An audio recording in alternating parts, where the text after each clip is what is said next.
aqui é o André de Mello, da Avance Fisioterapia Resolutiva em Brasília. Inauguramos hoje no nosso canal uma série de vídeos que nós vamos chamar de casos clínicos reais.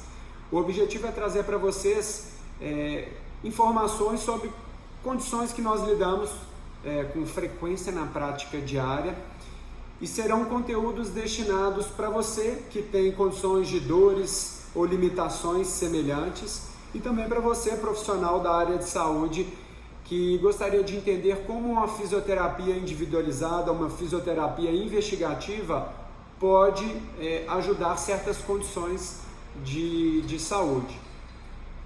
O objetivo não é ensinar como tratar, não existe um protocolo. A ideia é que vocês entendam a importância que algumas informações têm, tanto da anamnese quanto no exame físico, na tomada de decisão clínica. O objetivo também não é comparar métodos, um melhor do que o outro, não é isso, e nem comparar técnicas. A ideia é que vocês consigam compreender como certas condições, muitas vezes consideradas graves ou com um prognóstico ruim de melhora, podem sim ter uma melhora de uma maneira efetiva, simples e que envolva o paciente no próprio processo de melhora. Eu espero que vocês gostem e compartilhem essas informações. Até mais!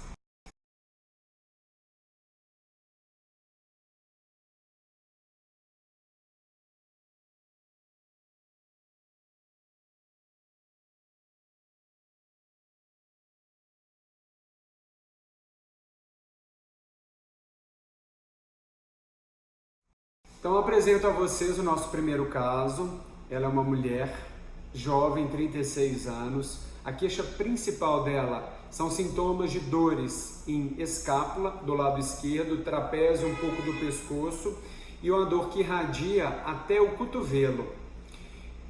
Ela tem também dormência no quarto e no quinto dedo. Duração dos sintomas, 7 dias. O início dos sintomas aconteceu primeiro na escápula, 2 dias depois foi espalhando para o ombro e depois no quarto dia estava muito forte no braço e cotovelo e começou então a dormência. Começou como decorrência de uma noite mal dormida, ela não tinha históricos recorrentes desse tipo de sintoma. Ela relata que a condição agora está estável, estava piorando à medida que essa dor foi irradiando. E essa estabilidade se deu por conta de remédios analgésicos e anti-inflamatórios muito fortes, que conseguiram controlar, mas além da dor, ela está com muita incapacidade durante o dia a dia e deixou de trabalhar esses últimos dias, está de atestado. Ela relata que os sintomas são constantes, 24 horas. Agora, em algumas posições e alguns movimentos, esse sintoma exacerba, em outros ele volta a esse patamar. Então ela relata que as posições e movimentos que pioram esses sintomas, toda vez que ela curva para frente, virar o pescoço está com um pouco de limitação, mas acentua essa dor que irradia, e deitar de barriga para cima, em decúbito dorsal, é praticamente inviável por conta da dor. E geralmente pela manhã os sintomas estão mais fortes e com isso também uma rigidez maior para se movimentar. No geral, ela disse que não movimentar, ficar parada, abranda, enquanto movimentar o pescoço é ruim. Agora, de maneira geral, quando ela sai, está movimentando na rua, ela consegue esquecer um pouco da dor que está ali, sempre acesa, como se fosse uma lâmpada acesa, ela nunca apaga, tá bom? Então é constante. A forma como que ela consegue abrandar essa dor que vem para o braço é segurar o braço dessa forma. Essa é uma informação importante para a gente. E ela tem conseguido dormir de lado, no caso, no lado oposto ao da dor, ela deita do lado direito, tá? Mas ela está aí com uma certa dificuldade para dormir. E, bom, ela relatou, é muito recente, né? Está na fase aguda, Ela relatou que há 2 dias tinha procurado um outro colega, fisioterapeuta, e que na avaliação, no entendimento dele, ele não foi capaz de achar alguma forma de poder ajudá-la. Eu achei muito interessante que ela foi avaliada individualmente e dentro dos testes o profissional achou por bem encaminhá-la para um neurologista. Essa paciente já tinha como um histórico prévio nada assim no pescoço, ela já tinha tratado comigo há 6 meses atrás uma dor na região da nádega e eu fiz a avaliação, alguns testes relacionados com a coluna e percebemos que ela tinha, dos 5 testes para sacroiliaca, 3 eram positivos. E dentro disso, nós direcionamos um tratamento voltado para a condição da sacroiliaca e que teve uma resposta extremamente favorável. Com praticamente 1 a 2 semanas ela já estava assintomática e lembrando dessa maneira que ela foi tratada comigo, ela resolveu me procurar. Dentro da avaliação, descartamos red flags, bandeiras vermelhas. Ela não tem sensação de náusea, de vertigem, de zumbido. Essas dores, zumbido no ouvido, essas dores começaram em decorrência desses sintomas, não é algo que independia de movimento ou de posição para incomodar, teve uma razão pela qual iniciou. Ela não fez exame de imagem e não tem nenhum histórico de cirurgia recente, não teve nenhuma queda. Então esse é o panorama geral das informações da anamnese. Nós vamos passar agora para o exame físico.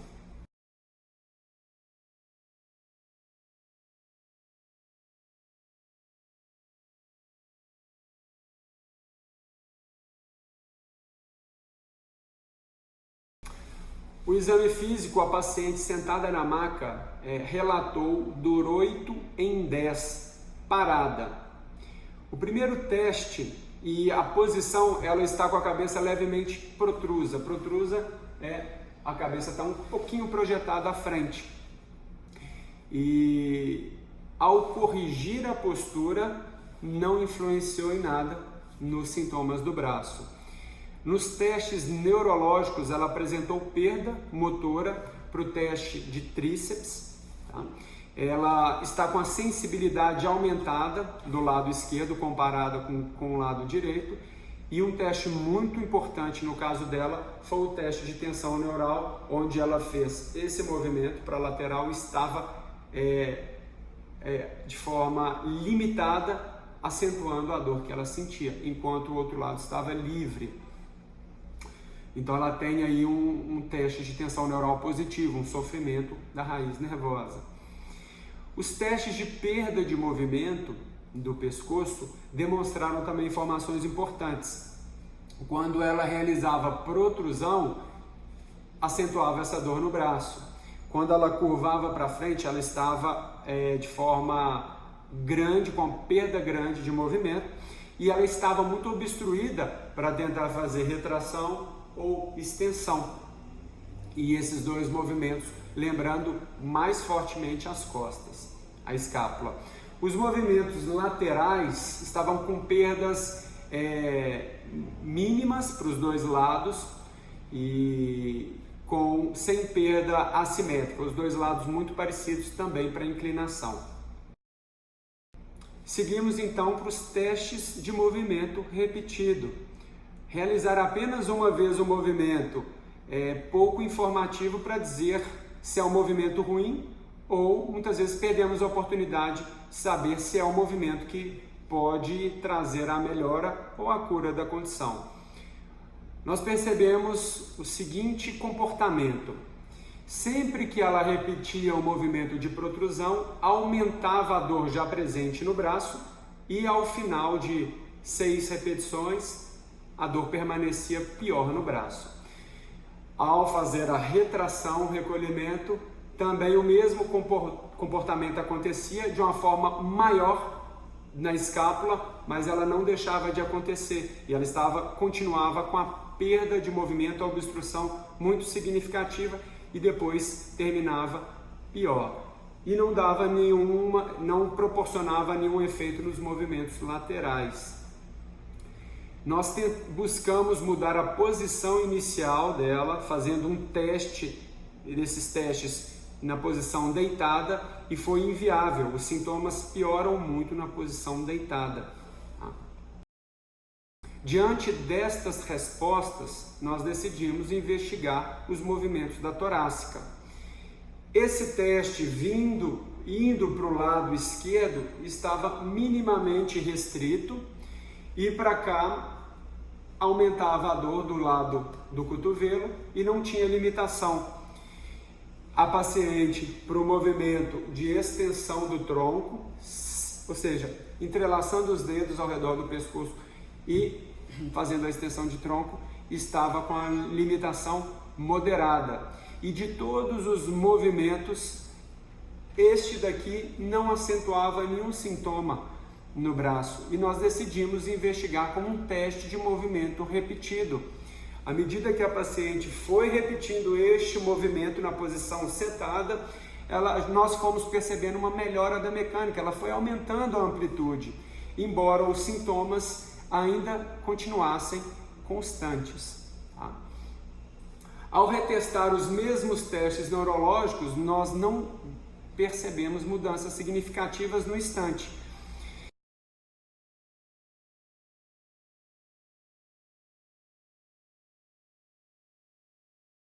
Então, com base nesses testes, a classificação diagnóstica mecânica ainda não estava totalmente fechada, mas nós tínhamos um teste a realizar, tendo em vista que o movimento de extensão torácica estava melhorando a mecânica, sem piorar os sintomas do braço, e nós decidimos investigar isso em 24 horas, deixando claro para a paciente uma educação que, se à medida que ela estivesse realizando, o movimento tivesse mais flexível, sem aumentar os sintomas aqui, ela iria continuar. Nós chamamos isso como se fosse o sinal de trânsito amarelo. Ela vai explorar mais o movimento, e não é uma dor que iria fazer com que ela parasse esse teste. O teste seria interrompido caso ela percebesse, como foi nos testes do movimento de pescoço, que estavam aumentando e piorando no braço. A paciente entendeu essa condição e nós explicamos para ela que essa condição toda que começou na escápula e foi irradiando, com esses sinais de perda de força momentânea e esse teste onde o braço estava limitado e doloroso, indicam sofrimento da raiz do nervo. É como se você estivesse mordendo a língua, né? E depois fica muito sensível ali à região, causa um edema na raiz do nervo. Por isso repercute de uma maneira tão intensa que limita, mas da mesma forma, quando você tira o fator que está ali irritando, a condição tende a recuperar rápido, e nós tínhamos que investigar isso melhor. A paciente voltou em 24 horas, relatando para nós 80% de melhora. A região do braço estava com sintomas abolidos, ela estava com sintomas na escápula, com habilidade melhor de movimentar o pescoço, e a dor que estava antes constante havia se tornado intermitente, ou seja, ela não era 24 horas, dependia da posição ou dos movimentos que ela realizava, esses sintomas ainda estavam presentes. Uma mudança muito significativa frente a uma única estratégia de movimento, o que confirma um diagnóstico de um desarranjo com uma preferência direcional para a extensão torácica. Então nós resolvemos explorar mais essa condição até a outra semana. Bom, 4 dias depois a paciente retorna fazendo o mesmo movimento e ela disse que estava 90% melhor. A dormência ainda não havia mudado. Geralmente a gente sabe que dor é um sintoma que melhora mais rápido e geralmente a dormência leva mais tempo. todos os testes neurológicos voltaram ao normal, haviam voltado à normalidade. O teste de tríceps forte e sem dor, o teste de tensão neural igual dos dois lados, e ela estava com uma dor central na região da transição entre o pescoço e a torácica, um pouquinho mais para o lado esquerdo. Então resolvemos explorar com alguns testes para saber se a gente conseguia resolver essa condição seguindo o mesmo caminho. E o que nós percebemos que à medida que ela realizava a extensão torácica, essa dor permanecia a mesma. Nos testes de rotação, percebemos que ela ainda tinha uma limitação para o mesmo lado da dor. E frente ao teste de movimento repetido, em rotação torácica para o lado esquerdo, ela conseguiu igualar esses dois movimentos e fazer a extensão torácica, já não tinha nenhum sintoma. Havíamos testado nesse dia os movimentos do pescoço, que estavam mais flexíveis, tanto a protrusão quanto curvar para baixo já não referiam dor no braço, mas ela ainda estava com dificuldade de retração e extensão, com ainda referindo sintomas para a escápula.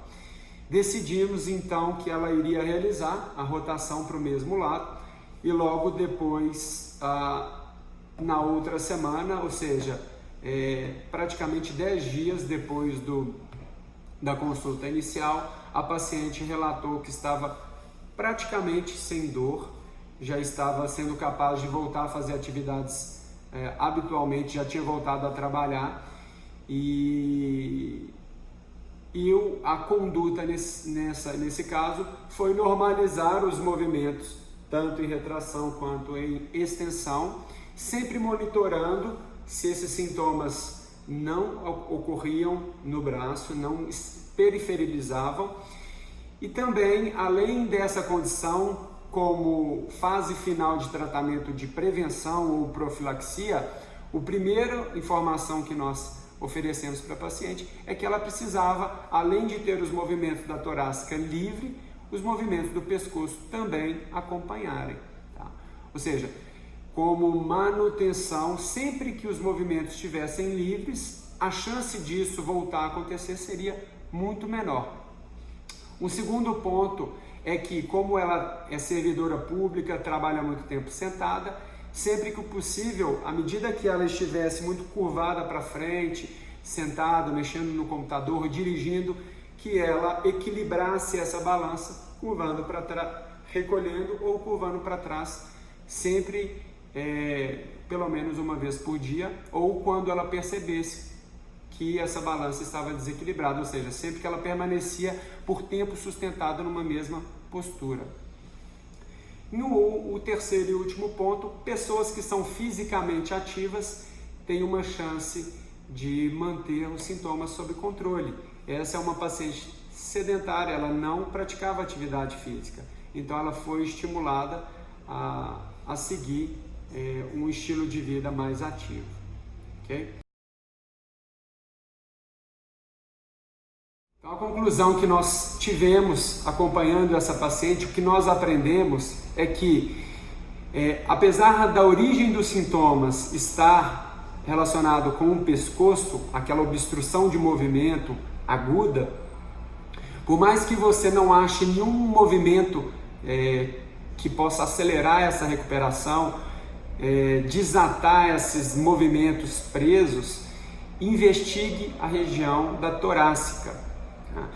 E visualize uma árvore, a parte da copa, a parte do tronco e a parte da raiz. É o que nós explicamos para ela. Muitas vezes, para melhorar, antes de movimentar o pescoço, que seria o tronco dessa árvore, a gente tem que começar movimentando a raiz. E movimentando a raiz, a gente consegue depois evoluir de tal forma que a gente não conseguia antes nos movimentos do pescoço e depois recuperar os movimentos naturais, vamos dizer assim, da copa dessa árvore, da cabeça. E outro ponto muito significativo é que, frente a uma única estratégia de movimento, a paciente conseguiu melhorar de forma significativa sem ter que ficar de repouso, sem ter que tomar mais medicação.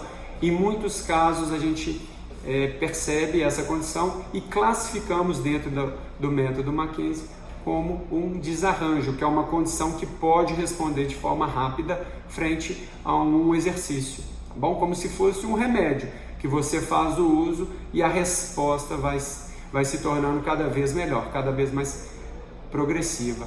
E uma última conclusão é que diante de pacientes que têm sinais neurológicos, essas referências são referências que podem indicar que o paciente pode melhorar rapidamente. Ou seja, fizemos uma estratégia e em 24 horas todos os testes estavam melhorando, ou seja, o caminho para melhora pode ser por aí, desde que você mude rapidamente os sintomas neurológicos de perda de força, sinais de tensão neural adversa e também pode ser também a localização dos sintomas. Se os sintomas forem gradualmente diminuírem distalmente, por mais que eles ainda se concentrem na região de escápula ou mais no centro das costas ou do pescoço, provavelmente você está seguindo a direção certa.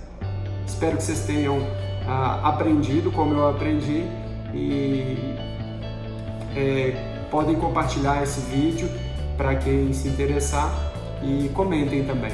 Um abraço para vocês.